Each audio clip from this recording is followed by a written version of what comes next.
Cette question de présence de troupes étrangères dans notre pays, elle va être réglée facilement. Oui, elle va être soumise au Parlement et puis ça sera réglé.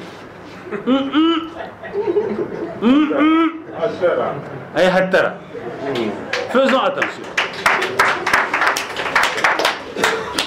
Pensez-vous que Ibrahim Boubacar Keïta, mon ami défunt, paix à son âme, n'avait pas de majorité à l'Assemblée nationale du Mali lorsque les événements là se sont déroulés?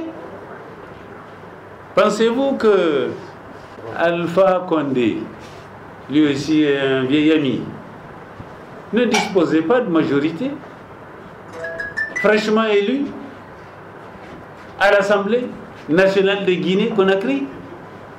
Et puis ces événements sont intervenus et accueillis, comme vous l'avez constaté, par les citoyens de ce pays, au Mali, au Burkina voisin.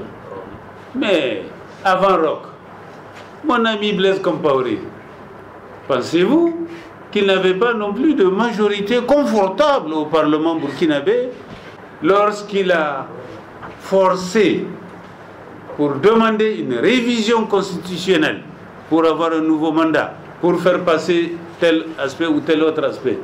Lorsque les populations sont sorties pour mettre fin à son régime, l'autre aussi, mon ami Kaboré, pensez-vous qu'il ne disposait pas d'une majorité à l'Assemblée nationale lorsque, cette fois-ci, ce ne sont plus les populations, mais ce sont des militaires qui sont sortis de caserne pour mettre fin à ce régime-là?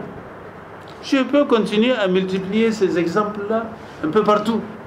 C'est pour cela que je dis que nous devons tous faire attention. Ne pas faire des déclarations fanfaronnes, provocatrices ou méprisantes, soit pour les institutions, soit pour les populations. Faire extrêmement attention, avoir à l'esprit l'intérêt supérieur du peuple souverain et poser plutôt les actes permettant de trouver les meilleures solutions qui peuvent permettre de préserver l'essentiel. Donc, en ce qui concerne la situation, je suis convaincu que nous sommes tous interpellés, aussi bien nous les citoyens des différents États que les différents responsables au sommet de nos États aujourd'hui. Je pense que c'est une bonne chose de, à chaque fois, savoir raison garder. Oui, je fonde l'espoir que notre cher pays, le Niger, donne le bon exemple de problèmes qui puissent être résolus dans le respect des dispositions constitutionnelles, légales, non seulement nationales, mais aussi communautaires.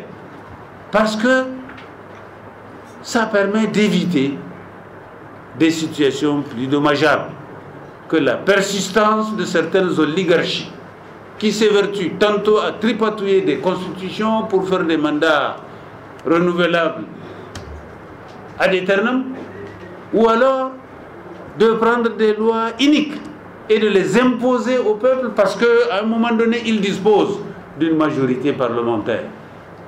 Tout ça sont faits, nous le savons, sous le couvert de fausse démocratie, de pacotille, je ne dirais pas frelatée,